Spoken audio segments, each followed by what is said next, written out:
Welcome to Sweet Dreams Storytelling, where we unwind, relax, and drift into dreamland. I'm your host, Mike, and I'm so glad you're joining me tonight. Let's get cozy and settle in. Story for this evening is The Quest of the Silver Worm. Chapter 1, Whispers in the Library. In the quaint village of Thornwood, nestled between the whispering woods and the rolling mists of the Eldoria Highlands, the Bramblefoot family had tended the local library for generations. Eleanor Bramblefoot, a young librarian with a keen intellect and an insatiable curiosity, was the current caretaker of this repository of knowledge. The library, a venerable stone building covered in ivy and moss, was more than just a collection of books. It was a sanctuary of forgotten lore and ancient mysteries. On a particularly damp and drizzly morning, Eleanor was rearranging a section of the library that held the oldest and most delicate texts.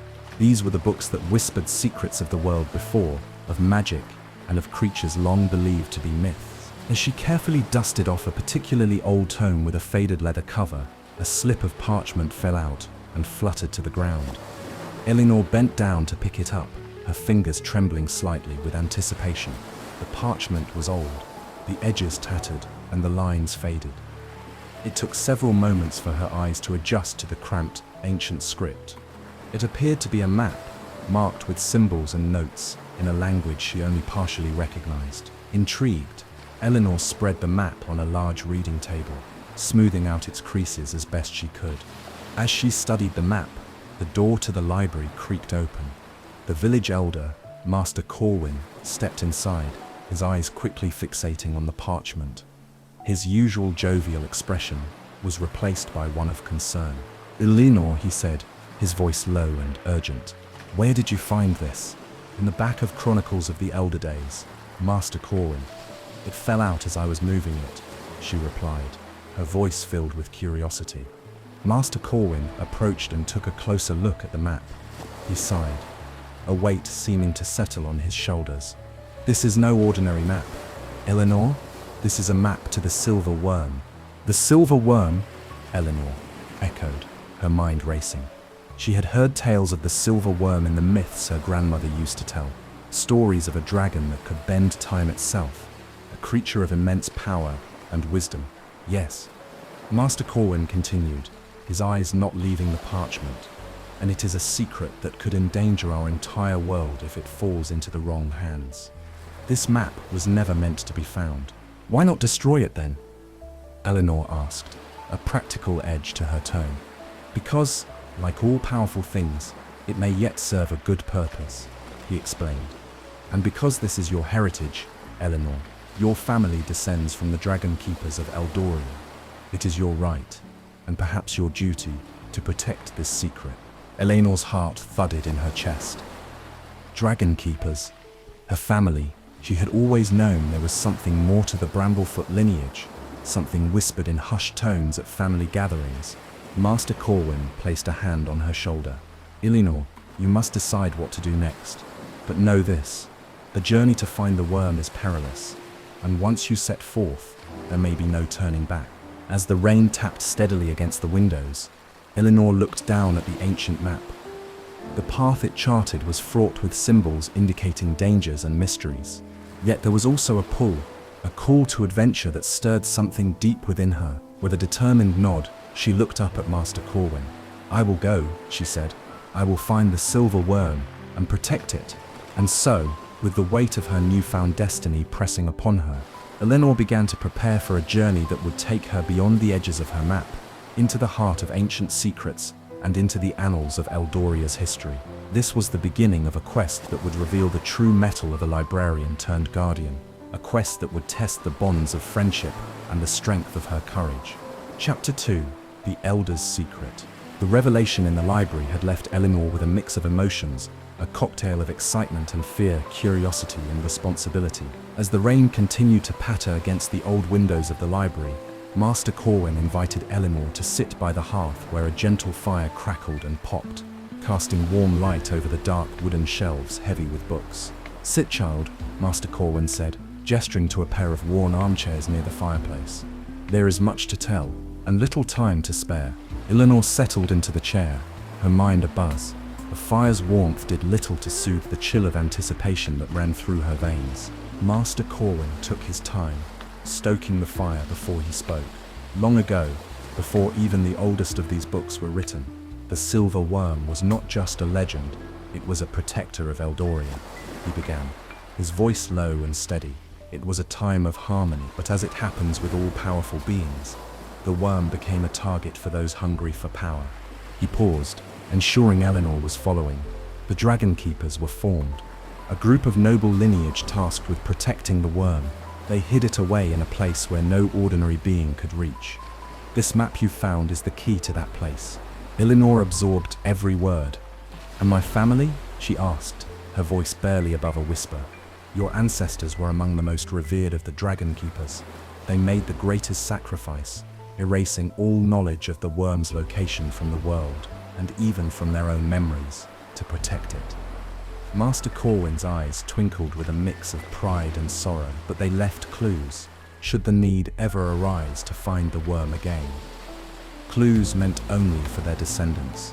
The map, Eleanor, was meant for you. The weight of her lineage pressed down on her, as tangible as the weight of the ancient tomes that lined the library walls. Why now? Why does the worm need to be found now? Eleanor asked, her practical nature seeking the reasons behind the timing. Master Corwin sighed, his gaze shifting towards the flickering flames. Darkness is stirring once more in Eldoria. There are whispers of Lord Malrex, a sorcerer of great power and malevolence, seeking the worm. He wishes to bend its power to control time itself, reshaping history and reality to his will. Eleanor's thoughts raced. The danger was greater than any storybook adventure. It was real, and it was threatening her world. "What must I do?" she asked, her resolve hardening. "You must reach the worm before Malrex does. Use the map, gather allies, and trust in the wisdom of your ancestors," Master Corwin advised. "Your journey will be fraught with perils, both known and mysterious. But remember, you are a Bramblefoot. Courage and cleverness run in your blood." Eleanor nodded, a sense of purpose fortifying her spirit. "I will start at dawn," she declared, the flicker of the flames reflecting the determination in her eyes. Master Corwin handed her a small, intricately carved box. "Take this," he said. "Inside, you will find a piece of the true stone. It will guide you when the path seems unclear and protect you against the corruption of dark magic." That night, Eleanor prepared for her journey, packing not just provisions and tools, but also gathering her courage. She studied the map under the light of a single candle, tracing the paths marked by ancient symbols and hidden meanings. As the candle burned low, she realized that come morning, her life in the quiet village of Thornwood would be a memory. Ahead lay a path filled with adventure and danger, and the promise to uphold her family's legacy. Thus, as the first light of dawn crept over the horizon, Eleanor Bramblefoot stepped out of the library, her heart both heavy and hopeful, her steps firm with newfound resolve. A journey to protect the silver worm, and indeed the very fabric of time itself, had begun. Chapter 3. The Knight's Oath. As the first rays of dawn painted the sleepy village of Thornwood in hues of gold and amber, Eleanor set out, her pack heavy with supplies and the small, ornate box containing the true stone. She knew her first destination lay at the edge of the Eldorian plains, a place where ancient ruins whispered of past glories and hidden dangers. It was there she hoped to find her first ally, someone her grandfather had often spoken of in stories filled with valor and chivalry. The path out of the village wound through the lush, dew-soaked meadows, and as the sun climbed higher, the silhouette of a figure appeared on horseback, approaching from the direction of the Great Plains. The figure drew nearer, revealing a tall, broad-shouldered man, clad in a tunic that had once been vibrant blue, but was now faded and patched. His cloak fluttered behind him, and a rusty sword hung at his side. This was no ordinary traveler. It was Thorn, the banished knight, known throughout Eldoria for his unyielding strength and unspoken sorrow. Thorn reined in his horse and dismounted with the grace of a man who had known many battles. His eyes, a piercing shade of grey, regarded Eleanor with a mix of curiosity and caution. "Eleanor Bramblefoot," he greeted, his voice deep and resonant. "I heard whispers of your quest. It seems fate has its designs on us both. Eleanor met his gaze, sensing the resolve and the hidden pain that lay beneath. Master Thorn, I seek allies for a journey fraught with danger, she said, her voice steady despite the fluttering of her heart. I have been told of your bravery and your exile. Thorn's expression hardened at the mention of his exile, but he nodded slowly. Yes, my past is as scarred as my blade, but my honor remains. If it is true allies you seek, then you shall have my sword and my oath. Moved by his directness and sincerity, Eleanor extended her hand, clasping his in a gesture of camaraderie. Then welcome, Thorn, Knight of Eldoria. Together we shall seek the silver worm and protect it from those who wish to wield its power for darkness. As they set off together, Eleanor felt a surge of confidence.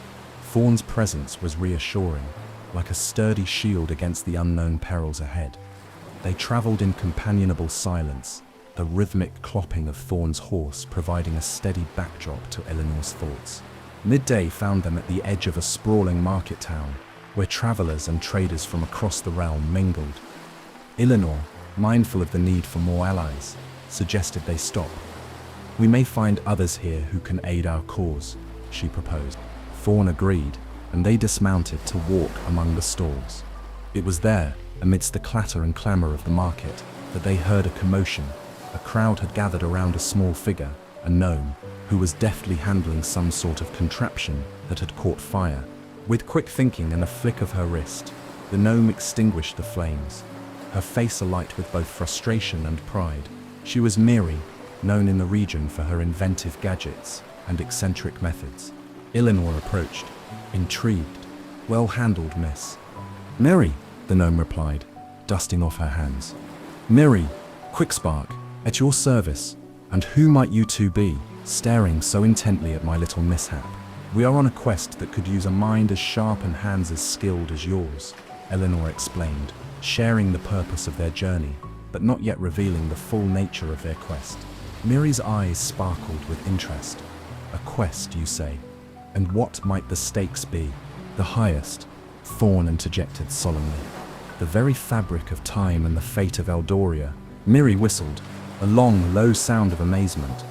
Well then, how could I refuse such an adventure? Lead the way, Eleanor Bramblefoot, and let's see what this quest has in store for Miri Quickspark. With Thorn's strength and Miri's ingenuity, Eleanor felt the first true stirrings of hope. Together, they continued their journey, now a trio bound by a shared purpose, heading towards the ancient ruins, where wisdom and danger awaited in equal measure. This was only the beginning, and the path ahead promised challenges and revelations none of them could yet foresee. Chapter 4: Gadgets and Gizmos. With Miri Quickspark, now part of the team, the trio's journey took on a new dynamic. The gnome was not only resourceful, but also perpetually upbeat, her pockets always jingling with an assortment of tools and mechanical components. As they ventured towards the ancient ruins, her enthusiasm for every odd rock and unusual plant they passed brought a lighter mood to their travels. Eleanor, Thorn, and Miri set up camp near the edge of a dense forest known as the Whispering Woods, named for the way the wind seemed to carry voices through the thick leaves. As the sun set, casting long shadows over the forest edge, Miri took the opportunity to showcase some of her inventions which she thought might be useful on their quest. First, she presented a small metallic device that looked like a compass, but with numerous extra dials and a tiny blinking light. This, Miri explained with a grin, is a path pointer. It doesn't just show north, but also detects magical disturbances. Could come in handy if we're walking into a trap. Thorn, ever the skeptic, raised an eyebrow, but kept his doubts to himself. Eleanor, on the other hand, was fascinated. How does it work? She asked, leaning closer. With a bit of this and a dash of that. Miri winked, tapping the device. A bit of fairy dust, some enchanted silver, and good old gnome ingenuity. As night deepened, Miri pulled out another gadget, a small box that, when opened, cast a dome of light around their campsite. Keeps the nasties away, she said. Creatures of darkness don't like pure light. Eleanor and Thorn exchanged impressed glances, recognizing the value of such gadgets on their perilous journey. The following morning, after breaking camp, they entered the Whispering Woods. The trees stood tall and close, their branches interlocking overhead, casting the forest floor into perpetual twilight. Eleanor pulled out the map, tracing their path, while Miri's path pointer buzzed gently, indicating a steady magical presence. It wasn't long before they encountered their first obstacle. A dense thicket of thorns, seemingly impenetrable, blocked their way. The thorns glimmered slightly, hinting at enchantment. Miri clapped her hands with excitement. "Time for the thorn muncher," she announced, rummaging in her bag. She pulled out a small, spider-like contraption, wound it up, and set it down near the thicket. The device whirred to life, its tiny metal legs moving deftly as it began cutting away at the thorns, clearing a path for them. "Amazing!" Eleanor exclaimed as they walked through the newly cleared path. Thorn nodded in agreement, his earlier skepticism giving way to a grudging respect. The woods tested them with more than just physical barriers. Whispered voices tried to sow doubt among them, murmuring fears and secrets meant to turn them against each other. Thorn's exile, Eleanor's inexperience, and Miri's past failures were all thrown at them with vicious intent. Eleanor felt the strain, but remembered Master Corwin's words about her lineage. She took a deep breath, focusing on the sense of purpose that had driven her to start this quest. "We know each other's strengths and weaknesses," she said firmly. "These voices seek to divide us. We must trust in each other and in our quest." Her words bolstered their spirits, and they managed to pass through the woods with renewed determination. As they emerged on the other side, the ruins of an ancient castle came into view, silhouetted against the setting sun. It was here that the next clue to the location of the silver worm awaited them. Miri's gadgets had proved invaluable, and Eleanor's leadership had kept their morale high. Thorn's strength and vigilance had protected them from physical and mystical dangers alike. As they approached the ruins, each member of the trio felt a mix of anticipation and apprehension about what challenges lay ahead. But they were ready, their bonds strengthened by the trials they had already overcome. The quest was proving to be every bit as perilous and wondrous as the legends had promised, and they were only just beginning to uncover its deepest secrets. Chapter 5: The Wizard of the Woods. The ancient ruins loomed before them, a sprawling complex of crumbling stone and forgotten history. The silhouette of the old castle was like a broken crown against the twilight sky, and as the trio approached, an air of solemnity fell over them. This was a place of power, where the past seemed to whisper through the air, carrying tales of glory and ruin. As they navigated through the outer walls of the castle, the sound of a soft, melodic humming caught their attention. The melody was oddly comforting and seemed to draw them further into the heart of the ruins. Following the sound, they came upon a small clearing where an old man sat cross-legged, a staff laid across his lap, and a small fire crackling before him. The old man's eyes twinkled as he looked up at them, his face creased with lines of age and wisdom. "Ah, the seekers of the silver worm," he said, his voice gentle yet carrying an undercurrent of strength. "I have been expecting you." Eleanor stepped forward, curiosity piqued. "You have? Who are you?" "My name is Lorcan," the old man replied. "I am the last of the Dragon Keepers, guardians of the worm's law. It is my duty to aid those who are true of heart in their quest to protect the worm." The trio exchanged glances. The presence of a Dragon Keeper here confirmed the significance of their journey and the authenticity of their quest. Lorcan invited them to sit by the fire, and as they did, he began to share his knowledge. "The silver worm is more than just a creature," Lorcan explained. "It is a conduit of time's essence, capable of affecting past, present, and future. Long ago, it was decided that such power was too great for any one being to control. That is why the worm was hidden, and why you, Eleanor Bramblefoot, as a descendant of the Dragon Keepers, must ensure it remains protected." Lorcan's gaze then shifted to Thorn and Miri. "And you, brave knight and clever gnome, your roles in this journey are no less crucial. The path ahead is fraught with perils that require more than bravery and wit. It demands loyalty and wisdom." The wizard then stood, retrieving his staff. "But first, you must prove yourselves worthy. The forest around these ruins is enchanted. Within it lies a trial for each of you. Succeed, and you will gain the knowledge necessary to continue your quest." Eleanor felt a chill run down her spine. Trials meant that the dangers ahead were not just physical but would test their spirit and resolve. She nodded to Lorcan, accepting the challenge. As night deepened, Lorcan led them to the edge of the enchanted forest. "Eleanor, you will face the trial of courage," he said, pointing to a path veiled in mist. "Thorn, yours is the trial of honor," he gestured towards a dark thicket bristling with shadows. "And Miri, you must undertake the trial of ingenuity," indicating a labyrinth of twisted vines and bright flickering lights.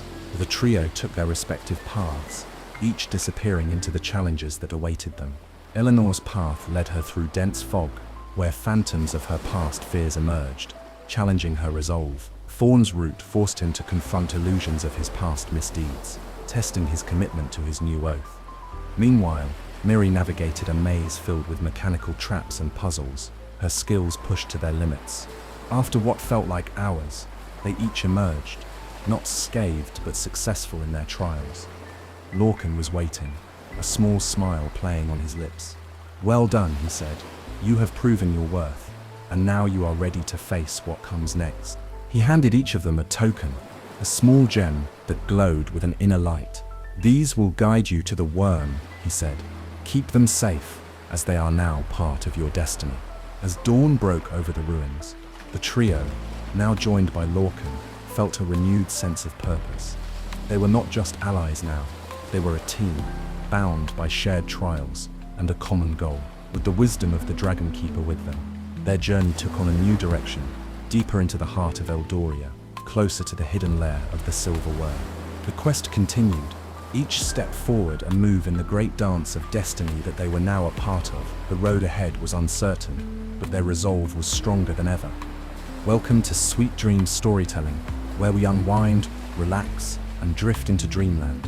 I'm your host, Mike, and I'm so glad you're joining me tonight. Let's get cozy and settle in.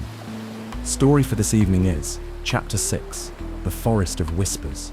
With Lorcan, the last of the Dragon Keepers, now accompanying them, the quartet set forth from the ruins at first light. The cool dawn air filled with the mingling scents of moss and dew. The ancient tokens they received glowed faintly in their pockets, a constant reminder of their mission's importance. Their path led them deeper into the Whispering Woods, a mystical forest known for its deceptive tranquility. The woods were aptly named, not just for the constant rustle of leaves that sounded like hushed voices, but for the actual whispers that seemed to emanate from the very heart of the forest. Lorcan explained that these were not just any whispers, but the forest's way of communicating, often revealing truths and fears, or tempting travelers with lies. As they ventured deeper, the light beneath the canopy dimmed, filtered through thick foliage into a perpetual twilight. The air grew cooler, and the whispers grew louder, more insistent. Eleanor felt the words tug at the edges of her mind, phrases filled with doubt and worry about their quest, her leadership, and the unknown dangers ahead. "Do not listen to the forest's whispers," Lorcan warned, his voice a steady anchor amidst the unsettling murmur. "They will seek to exploit your fears, twist your thoughts, focus on the bond you share, and the strength it grants you." Thorn, who had faced many battles but none quite like this, tightened his grip on his sword, his eyes scanning the shadowy underbrush. Miri, ever the optimist, clutched her bag of gadgets, whispering reassurances to herself. The group relied heavily on the glowing tokens, which seemed to pulsate more strongly, guiding them through the less treacherous paths. Suddenly, the whispers coalesced into a more tangible threat. Phantasmal figures emerged from the trees, ethereal and shifting, embodiments of each traveler's deepest fears. Eleanor saw a spectral figure resembling her father, disapproving and stern, questioning her choices. Thorn faced a shadowy version of himself, his past misdeeds personified, accusing him of cowardice and failure. Miri confronted a giant twisted version of one of her failed inventions, which mocked her skills and her worth. The apparitions circled them, whispering their doubts louder and louder. Lorcan stood firm, chanting in an ancient tongue, his staff raised high. "Remember who you are," he shouted over the din of haunting voices. "Trust in your strengths." Drawing on Lorcan's words and the bond they had forged, Eleanor shook off the fear instilled by the spectral vision. She stepped forward, addressing the apparition with a clear, strong voice. "I am not defined by your doubts, nor am I bound by the past. I am Eleanor Bramblefoot, a protector of Eldoria, and I will not falter." Inspired by Eleanor's resolve, Thorn faced his own spectre, acknowledging his past, but also his ongoing journey towards redemption. I am more than my history. I am a knight sworn to protect, and I will uphold my oath with honor, he declared, the phantom dissolving before his steady gaze. Miri, laughing defiantly in the face of her own fears, tinkered quickly with a small device that emitted a burst of bright, sparkling light. I am Miri, Quickspark, and my inventions will change the world. I fear no failure. Her words turned the menacing invention into a harmless puff of smoke. The phantoms faded away, their power over the travelers broken. The forest's whispers turned from menacing to a mere murmur, as if in respect to their courage and unity. Exhausted but empowered, the group continued, following the now brightly glowing tokens that seemed to approve of their victory. As they emerged from the whispering woods, the landscape opened up to reveal the dwarven caverns in the distance, their next destination and challenge. The trials in the Forest of Whispers had strengthened their resolve and deepened their bonds.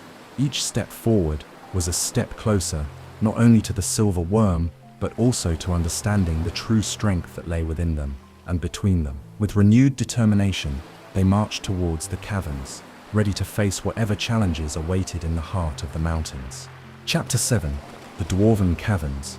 After emerging from the eerie quietude of the whispering woods, the sight of the dwarven caverns ahead was a stark contrast. Massive, rugged mountains sliced through the sky, their peaks veiled in clouds, with numerous openings dotting the cliff faces like dark eyes, watching their approach. The dwarven caverns, carved into the heart of these ancient mountains, were renowned for their intricate tunnels and the secretive yet masterful society of dwarves that resided within.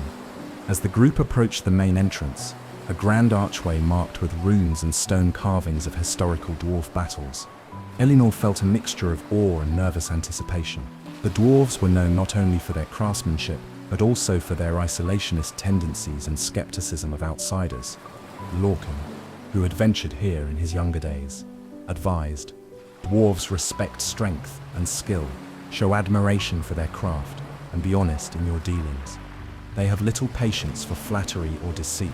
Thorn nodded, adjusting the strap of his sword, a silent promise to remain vigilant and respectful.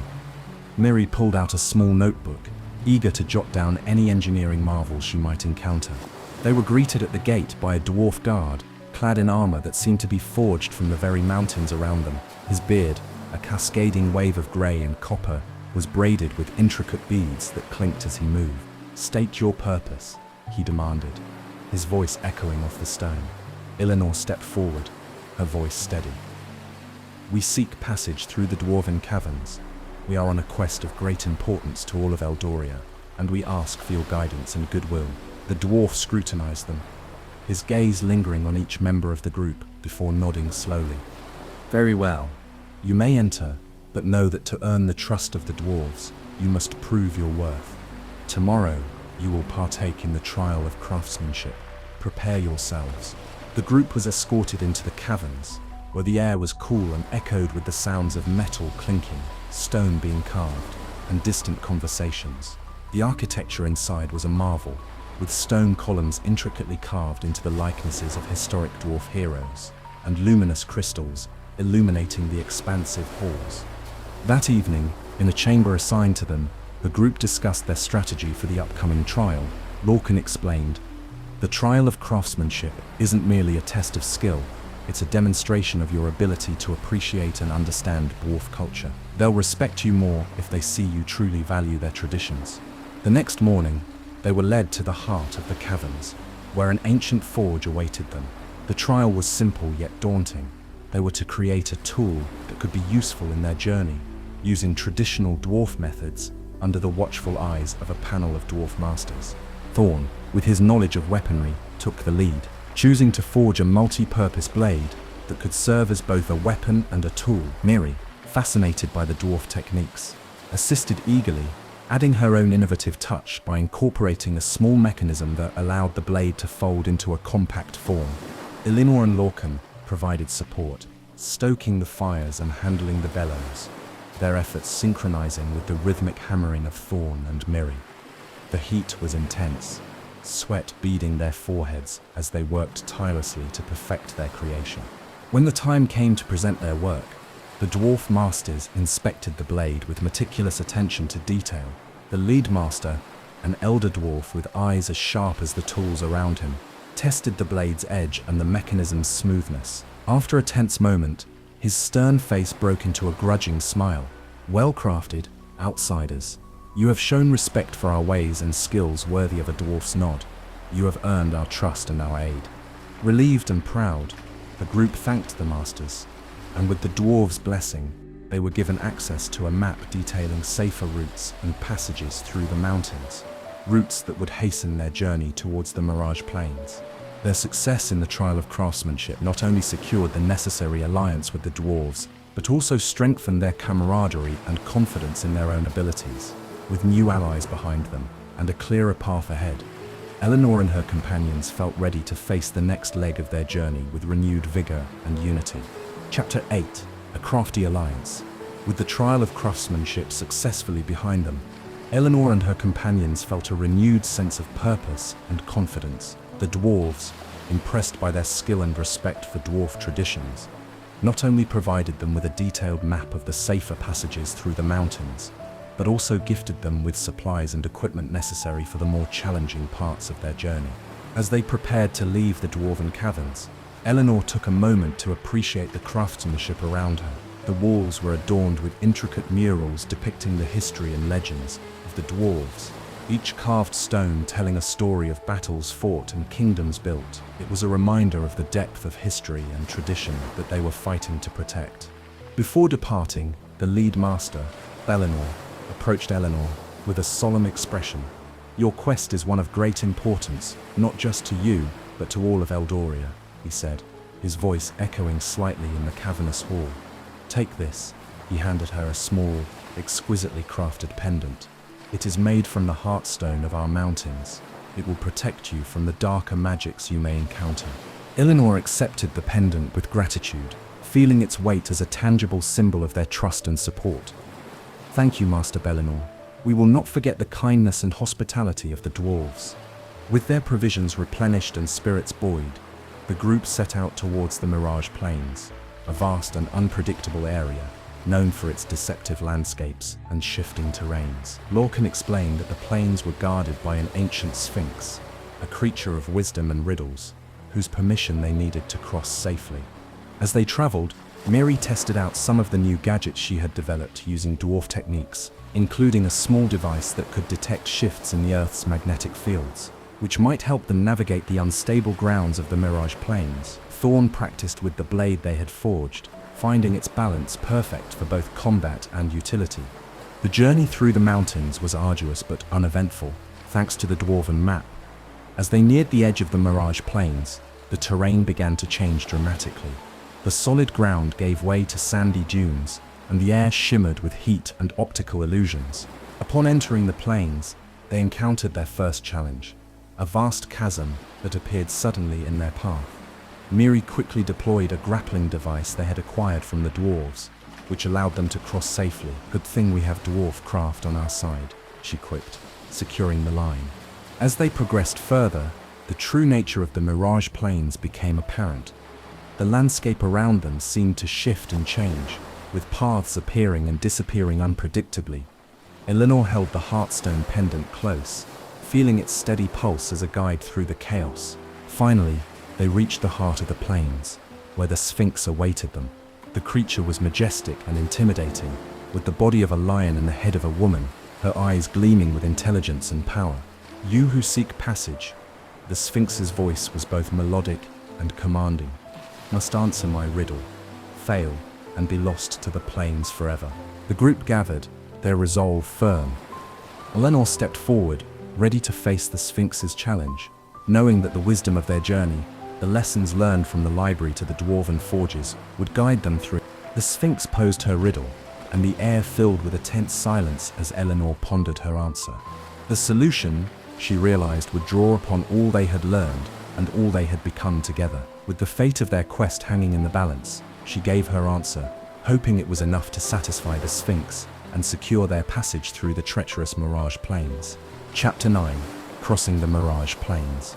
Standing before the majestic Sphinx, With the vast shimmering expanse of the Mirage Plains stretching out behind her, Eleanor took a deep breath. The eyes of the Sphinx, wise and ageless, seemed to pierce through to her very soul. "The riddle," the Sphinx intoned, her voice echoing across the silent plains, "is as follows. I speak without a mouth and hear without ears. I have no body, but I come alive with the wind. What am I?" The group huddled briefly, whispering among themselves. Miri suggested several possibilities, each more fantastical than the last, while Thorn thought the answer might be a kind of weapon or shield. Lorcan, however, remained quiet, watching Eleanor think through the riddle.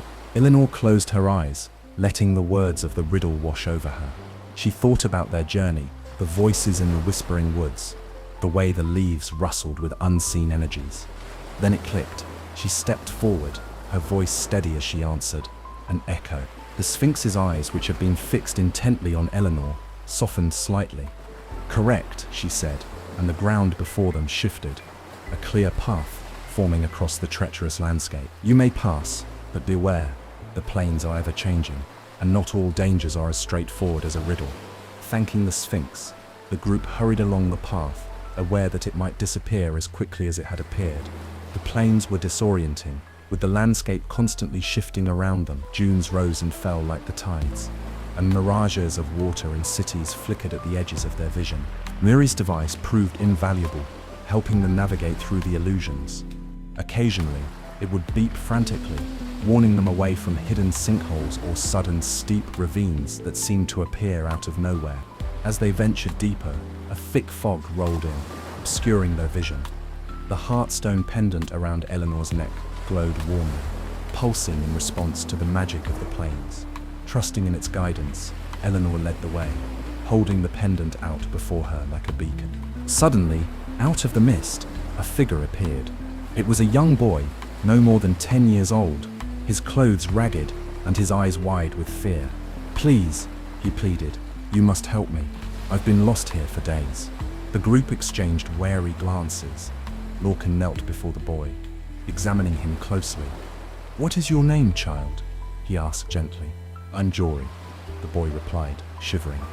"I followed a rabbit here and couldn't find my way back." Lorcan turned to Eleanor, a silent conversation passing between them.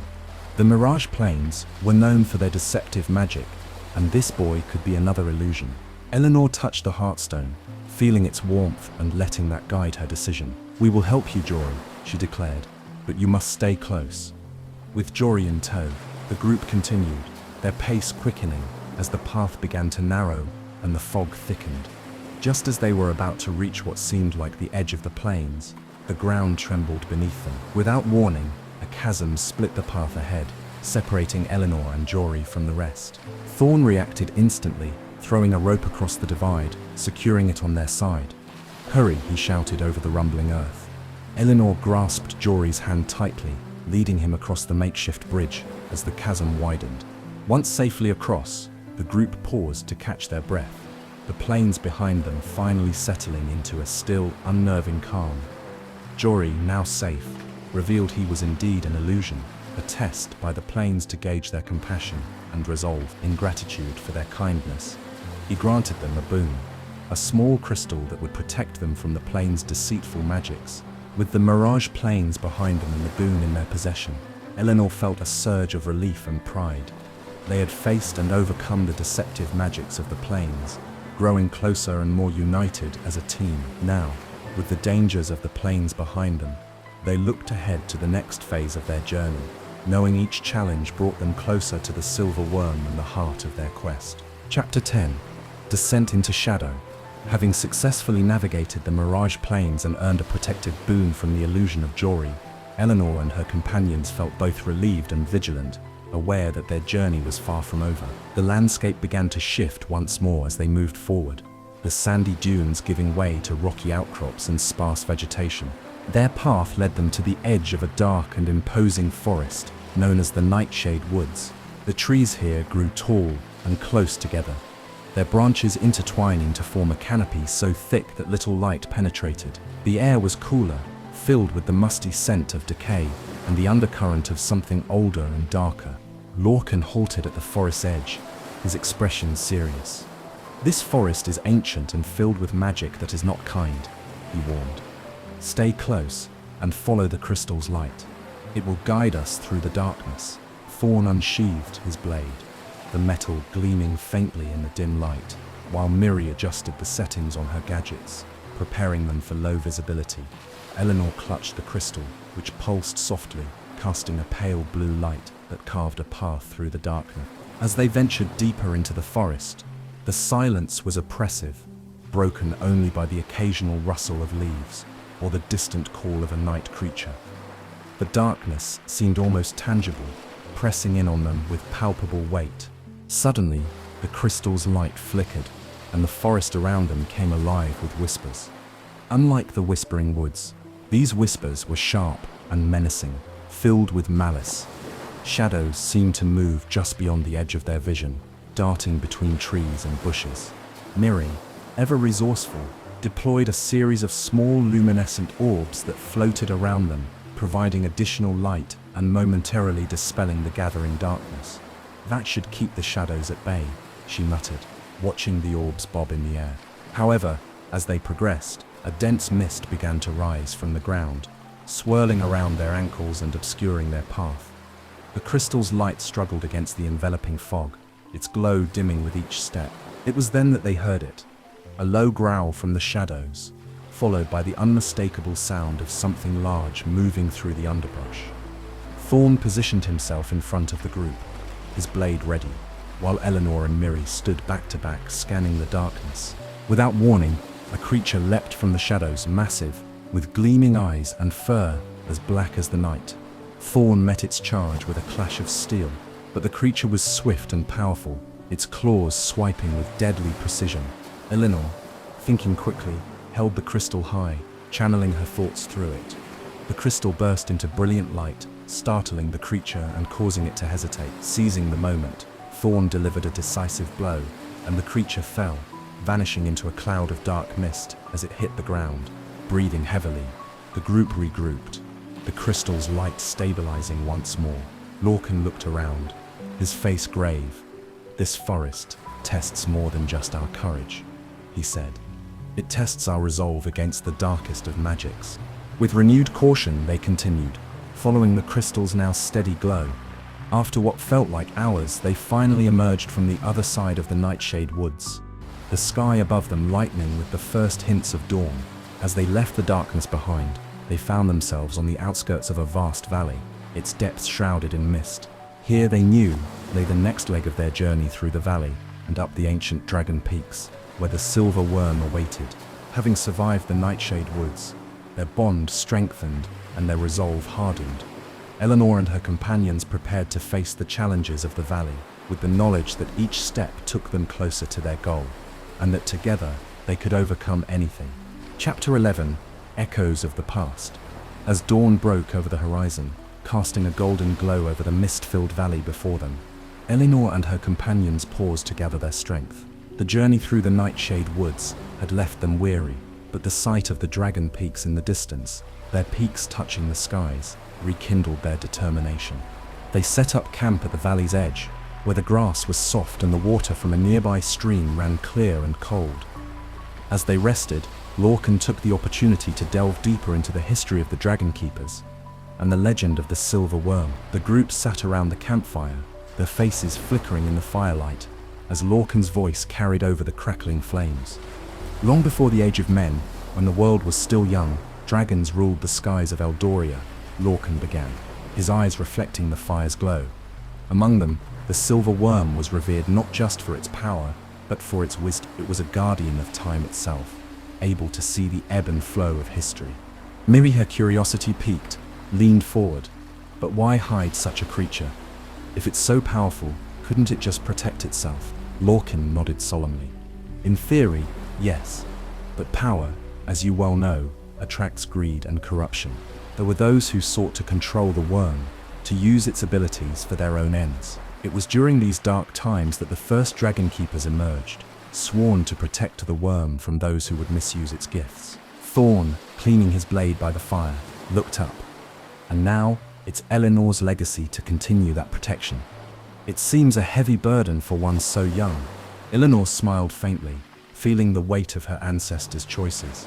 It is not a burden I carry alone, she said, glancing at her companions. I have each of you. As the conversation turned to lighter tales of past adventures, each member shared stories of their homes and the lives they had left behind to embark on this quest. Miri recounted tales of her early experiments with gadgets, some successful, others disastrously funny. Thorn spoke of his days as a young squire in the King's Guard, his voice tinged with nostalgia and regret for the path that had led to his exile. As night deepened, Eleanor pondered the stories, seeing how each of their pasts shaped them, weaving their lives together into this shared journey. The fire eventually burned down to embers, and one by one, they retired to their tents, the echoes of their stories lingering in the air. The next morning, refreshed and resolute, they broke camp and began their trek across the valley. The mist that had filled the air the previous evening had lifted, revealing a landscape vibrant with wildflowers and the distant rushing sound of waterfalls. Their path took them through the heart of the valley, where the land was fertile and the air buzzed with the sounds of life. Eleanor kept the Heartstone pendant close, its warmth a constant reassurance. However, as they approached the center of the valley, the ground beneath their feet trembled. Without warning, a fissure erupted, opening a gaping maw in the earth. The group scrambled, barely managing to avoid being swallowed by the sudden chasm. Regaining their footing, they realized that the valley was not as serene as it appeared. Lorcan, regaining his composure, pointed to the peaks ahead. The valley is alive, reacting to the presence of those who dare traverse its land. We must be vigilant and respectful of its power. With renewed caution, they continued their journey, navigating around natural hazards that seemed almost sentient in their emergence. By late afternoon, they had reached the base of the Dragon Peaks, where the real ascent would begin. Here, the true test of their resolve awaited. As they prepared to climb the heights where the silver worm was said to slumber, hidden from the eyes of the world. As they camped at the base of the peaks, the air crisp and cold, Eleanor looked up at the towering mountains, feeling the ancient magic pulsing through the land. Tomorrow they would climb. Tomorrow they would face whatever awaited them at the pinnacle, and together they would fulfill their destiny. Chapter 12: The Sorcerer's Ambush. With the first light of dawn casting a pink hue over the towering Dragon Peaks, Eleanor and her companions began their ascent. The air was thin and crisp, and every breath they took seemed to fill them with a mixture of trepidation and exhilaration. The path before them wound steeply upwards, carved into the side of the mountain centuries ago by unknown hands. Lorcan led the way, his staff tapping rhythmically against the rocky path. Miri adjusted the straps on her backpack, laden with gadgets and provisions, while Thorn tested the sharpness of his blade, anticipating the dangers that might lie ahead. The climb was arduous. The steep incline and loose stones made every step a careful calculation. As they climbed higher, the temperature dropped, and gusts of cold wind whipped around them, tugging at their clothes and chilling their skin. Just as they reached a particularly narrow ledge, with a sheer drop on one side and a towering rock face on the other, a dark cloud suddenly obscured the sun. The temperature plummeted further, and a sinister chill filled the air. "Eleanor, the pendant," Lorcan called out, his voice urgent over the howling wind. Eleanor, realizing the danger, clutched the Heartstone pendant, feeling its warmth surge as if in response to an unseen threat. No sooner had she gripped the pendant than a figure emerged from the shadows of the rocks above them. It was Lord Malrex, the sorcerer they had been warned about, his robes billowing around him as he levitated down to block their path. His eyes glowed with a malevolent light, and his hands crackled with dark energy. So, the heirs of the Dragon Keepers and their little band have finally revealed themselves. Malrex sneered, his voice echoing off the mountain walls. "You are too late. The power of the silver worm will be mine." Without waiting for a response, Malrex unleashed a blast of dark energy towards them. Miri reacted instantly, pulling a small device from her bag and deploying a force field that shimmered into existence just in time to deflect the attack. Thorn charged forward, his blade drawn, aiming to strike at Malrex directly. However, the sorcerer was quick, dodging the attack with a flicker of dark mist and countering with a barrage of energy bolts. Eleanor, her focus on the Heartstone pendant, channeled its power, creating a shield of glowing energy around her and her companions. "We will not let you corrupt the worm's power," she shouted, her voice strong despite the chaos. As the battle ensued, Lorcan chanted ancient spells, attempting to weaken Malrex's defenses. Miri, her gadgets at the ready, alternated between bolstering their shields and disrupting Malrex's magic. The ledge where they fought was narrow and precarious, adding an element of danger to every dodge and weave. Rocks dislodged by the commotion tumbled down the mountainside, creating a rumbling echo that mirrored the battle's intensity. Finally, seizing a momentary lapse in Malrex's concentration, Thorn feinted to the left, and then, with a swift move, managed to land a blow. His blade cut through Malrex's robe, and the sorcerer staggered back, surprised and wounded.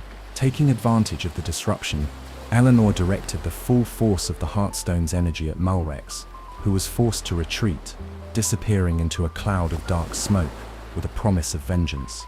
"This is not the end, Dragon Keepers," his voice boomed from the dissipating mist. Breathing heavily, the group checked on each other, ensuring no one was seriously hurt. The immediate danger over, they quickly moved off the narrow ledge, seeking a safer spot to regroup and recover. As they settled into a small alcove, the weight of the encounter hung over them. "He will be back, and we must be ready," Lorcan said gravely. Eleanor nodded, feeling the resolve harden within her. "We will be," she assured him. The climb had just become even more perilous, but their determination was firmer than ever. Together they resumed their ascent, aware that the true test of their courage and resolve was still to come. Chapter 13. The Ruined Castle. After their narrow escape from Lord Malrex's ambush, Eleanor and her companions pressed on, their resolve steeled by the encounter. The path up the Dragon Peaks became increasingly treacherous, winding through jagged rocks and ancient gnarled trees that seemed to watch them with silent, age-old wisdom. As they climbed, the air grew thinner, and a light snow began to fall, dusting their shoulders and turning their breath into mist. Late in the afternoon, they reached a wide plateau, and in the midst of this snowy expanse lay the ruins of an old castle, its once majestic towers now crumbled and overtaken by frost. Lorcan explained that this was the ancestral home of the Dragon Keepers, abandoned after the silver worm was hidden away to protect it from those who sought its power. "This place," Lorcan said, his voice echoing slightly in the cold air, "holds many secrets and perhaps even a few answers. We should explore it carefully." The castle's heavy stone doors were ajar, creaking ominously as the wind pushed against them. Inside, the halls were lined with faded tapestries and broken armor, the remnants of a long-forgotten guard. Snow drifted through broken windows, and icicles hung from the rafters, casting strange shadows on the stone floor. As they moved deeper into the castle, Eleanor felt a strange sensation, as if the very stones were whispering to her. She paused before a large mural, partially destroyed but still depicting a magnificent dragon, its scales shimmering even in the dim light. The dragon's eyes seemed to glow, and for a moment Eleanor thought she saw a flicker of real fire within them. "This was their symbol," Lorcan said, joining her. The Dragon Keepers were not just warriors, they were scholars and mages. They believed in balance and sought to protect it at all costs. Miri, ever curious, was examining a nearby mechanism, part of a collapsed wall. "Hey, look at this," she called out. Her hands were on what appeared to be a lever hidden inside a stone carving. "Should I pull it?"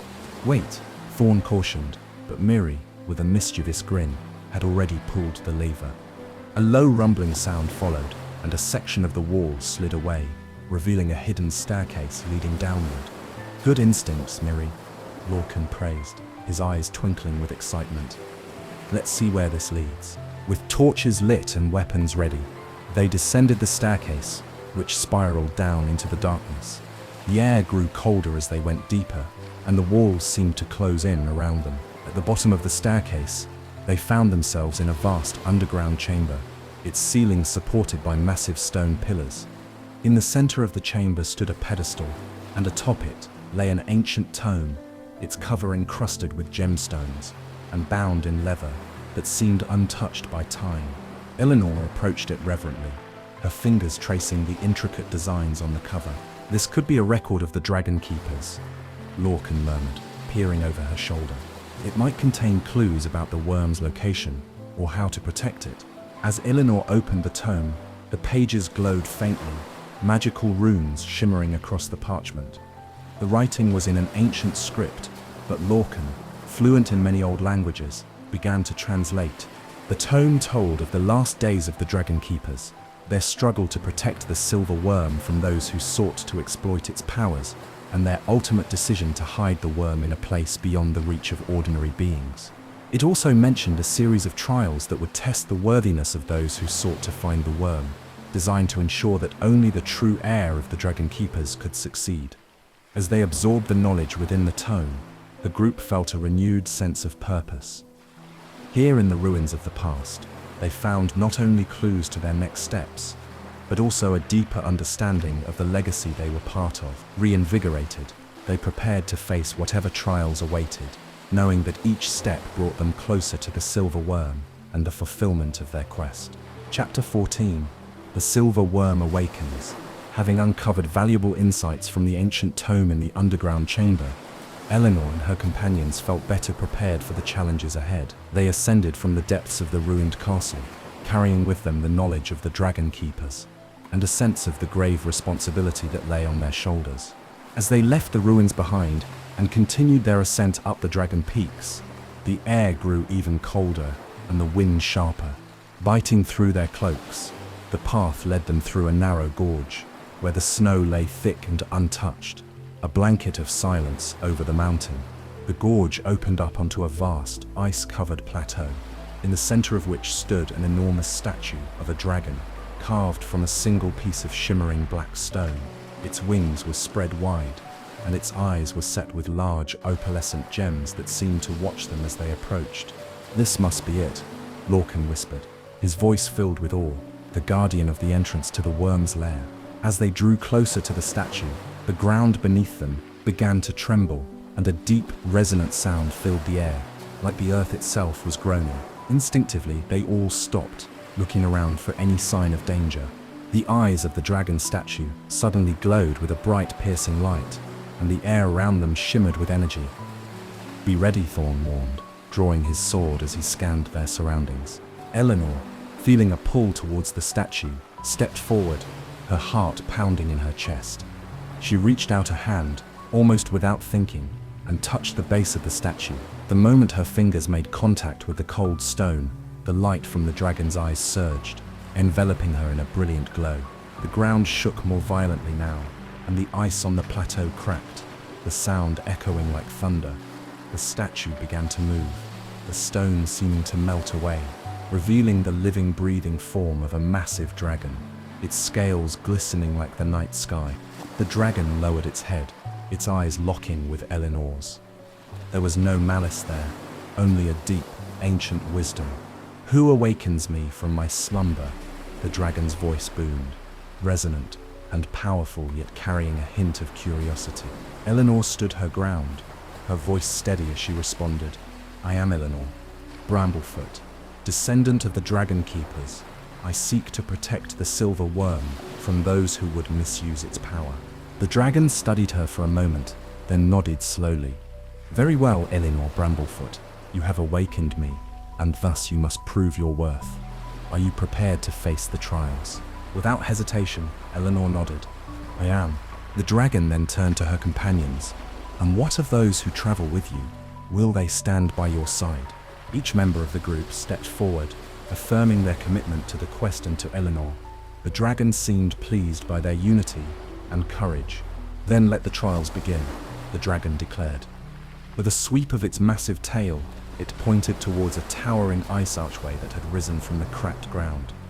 "Pass through the archway and face what lies beyond. Only through strength, wisdom, and heart will you reach the worm and gain the power to protect it."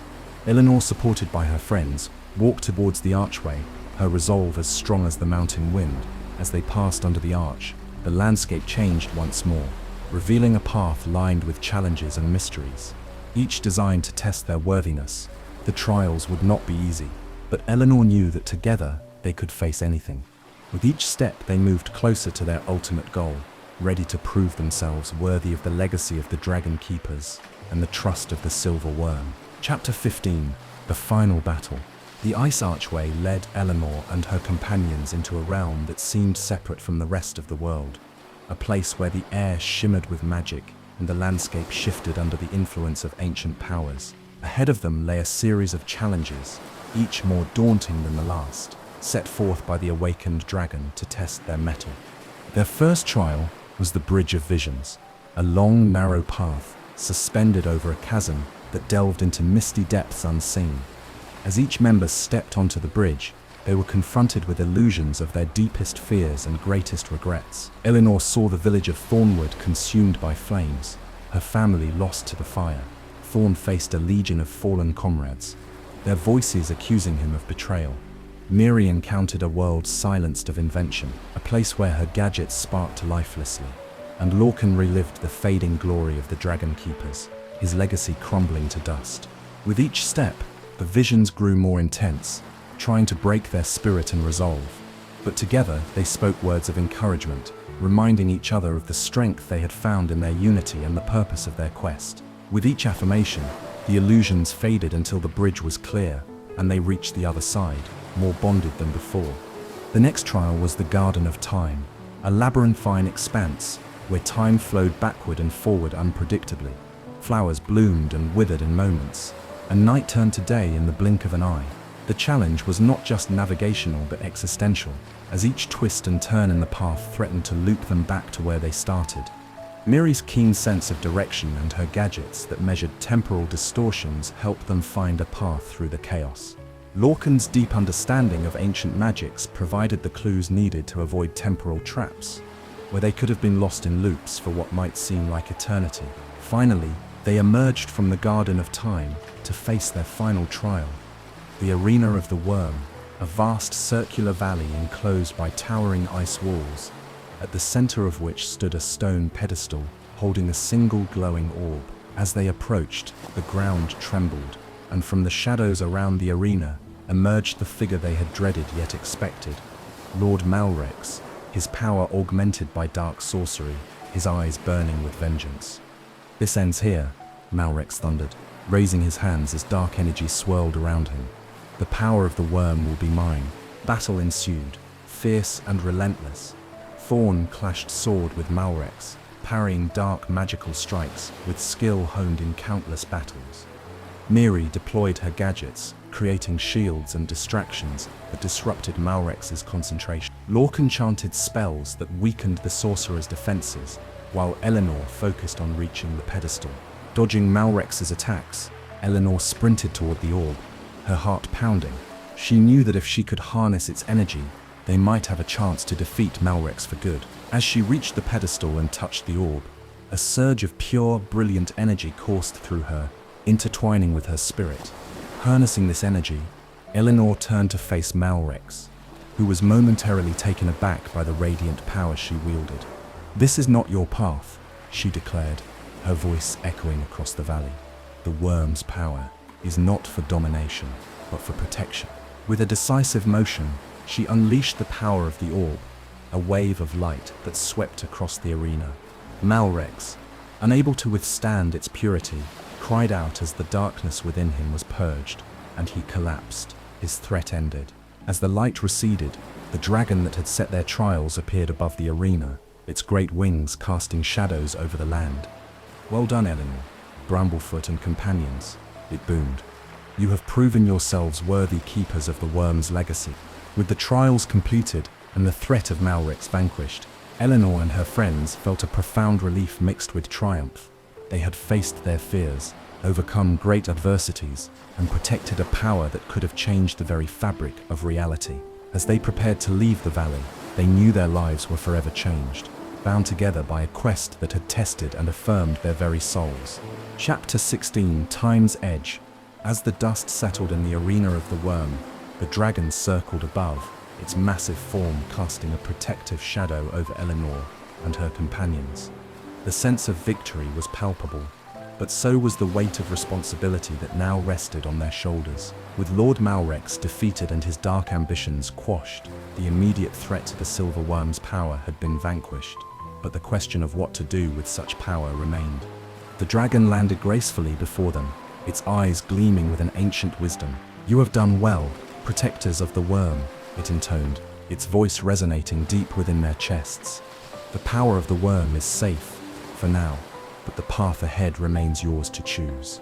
Eleanor stepped forward, feeling the weight of her ancestry and the expectations of her role as a protector.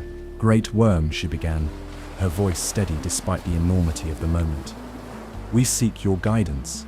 How best can we protect this power from those who would misuse it as Malrex did?" The dragon regarded her thoughtfully, its tail sweeping slowly across the stones of the arena. "The power of the worm was never meant to be wielded by one alone," it explained. "It was entrusted to the dragon keepers because they worked as one, bound by a common purpose. You two must decide not as individuals, but as a collective." Lorcan, Miri, and Thorn joined Eleanor, standing united before the dragon.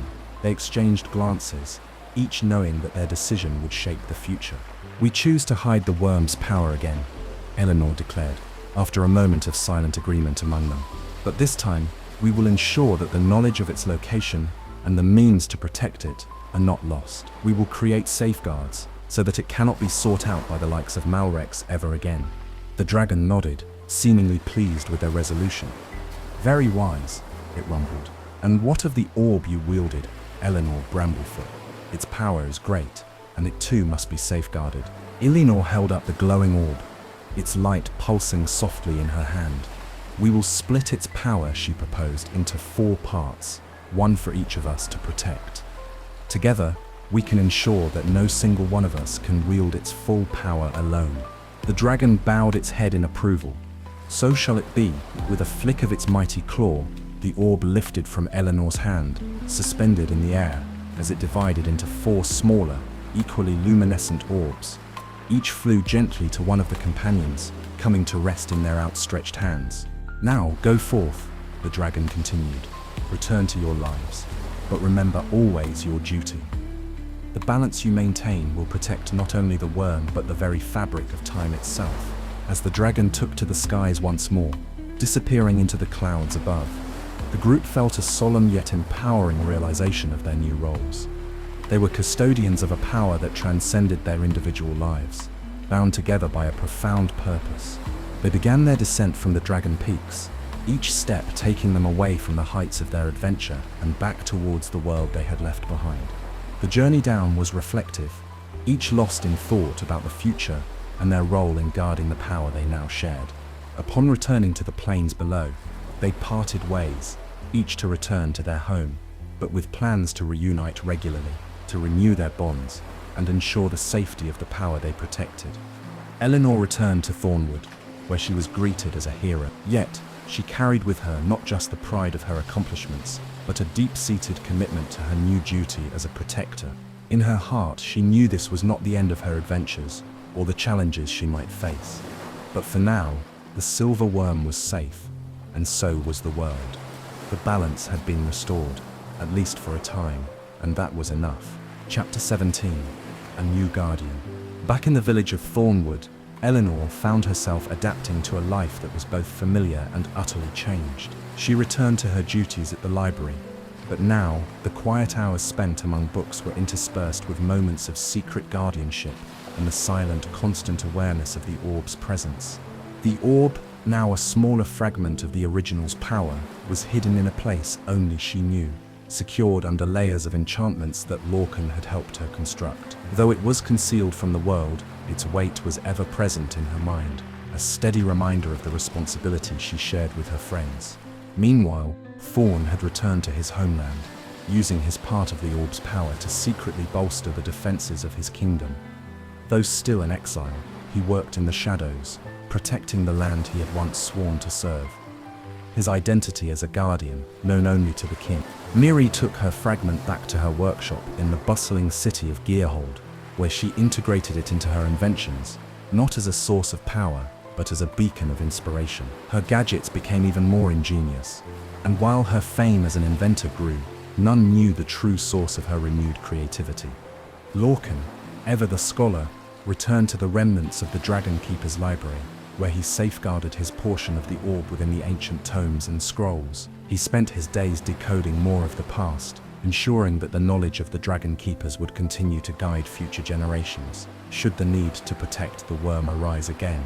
As autumn turned to winter, the four guardians kept in touch, their meetings clandestine and their conversations filled with the shared understanding of their duty. During one such meeting, held in the secluded grove near the Whispering Woods, they discussed the ongoing protection of the orb's fragments. "We have ensured the worm's power is scattered, but we must also consider the future," Lorcan advised, his voice low beneath the rustling leaves. "We should prepare for the eventuality that others might one day need to take up our mantle." Eleanor nodded in agreement. "We should start training protégés," she suggested, "not to reveal the full extent of our duty or the powers we guard, but to prepare them for a potential future where they might need to step forward." Thorn and Miri agreed, each understanding that the cycle of guardianship was not just about keeping a secret, but ensuring the continuity of protection across generations. Back in Thornwood, Eleanor began subtly integrating lessons of leadership and responsibility into her community work, particularly with the young people who frequented the library. She looked for those who showed a natural curiosity and a strong moral compass, much like she had in her youth. Months passed, and the balance remained. The Guardians lived their lives, their connection to each other, and to the silver worm, a secret tapestry woven through the fabric of their daily existence. But as Eleanor sat in her library one evening, a sudden chill swept through the room, and she felt the orb pulse with a warning. Rising from her desk, she knew that the peace they had maintained was about to be challenged. Whatever was coming, she felt ready, fortified by the trials she had faced and the allies who stood with her. The next chapter of their guardianship was about to begin, and Eleanor was prepared to meet it head-on. Chapter 18. Homecoming. The chill that swept through the library was the first sign that the period of quiet was ending. Eleanor felt the pulse of the orb as a clear warning, a reminder of the dangers that still lurked despite their victories and preparations.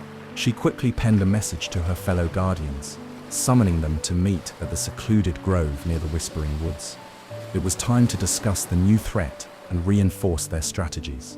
As the guardians gathered, each shared similar experiences of foreboding, a sign that the power they guarded was once again coveted by dark forces. Lorcan had sensed a disturbance in the ancient magics, Miri had noticed unusual glitches in her gadgets, and Thorn had intercepted whispers of a cult that sought to harness the worm's power for their apocalyptic visions. "We need to understand the nature of this new threat," Eleanor stated, her tone firm. "It's clear that the peace we've enjoyed was but a respite." Lorcan nodded, his eyes grave. The tome spoke of a prophecy, one that foretold the rise of shadows eager to engulf the light. "We thought it metaphorical, but perhaps it was more literal than we anticipated." Miri, ever the pragmatist, laid out a series of devices on the ground. "I've set up detection arrays around key locations, hoping to catch any magical disturbances. If this cult is mobilizing, they'll leave traces." Thorn unsheathed his sword, laying it across his knees. "And I've been training the King's Guard in secret, strengthening the kingdom's defenses without revealing the true nature of the threat. We'll be ready to counter any physical attacks." Eleanor listened, her mind racing through scenarios. "We must each return to our posts and fortify our defenses. But this time, we need to coordinate more closely. Any sign of unusual activity must be shared immediately." The meeting concluded with a renewed sense of urgency. They had faced challenges before, but the impending threat seemed to weave a darker pattern, one that required all their strength and cunning to unravel. Back in Thornwood, Eleanor strengthened her outreach efforts, subtly training the more promising youths in the art of leadership and resilience. She knew that if the worst were to happen, the village would need all the strength it could muster. Months passed, and the signs grew more frequent and more ominous. Reports of dark rituals and missing artifacts began to surface, each pointing to the cult's growing boldness. The Guardians met again, this time in Miri's workshop in Gearhold, where she had intercepted a magical transmission that revealed the cult's plan to converge on the Dragon Peaks. "It seems they believe they can summon the worm and bind it to their will," Miri explained, her gadgets whirring as they decrypted more data. "We must prevent this at all costs." The plan was set. They would intercept the cult at the Dragon Peaks, using all the power at their disposal to thwart their plans and protect the worm's legacy. As they prepared for what might be the greatest battle yet, Eleanor felt a mixture of fear and determination. This was what they had trained for, what they had prepared to face. As they approached the Dragon Peaks, the air tinged with the electric buzz of impending conflict, Eleanor reflected on their journey. They had come far, grown much, and now they faced their destiny, together as guardians, as friends, as a team united against darkness. The battle that awaited them would be fierce.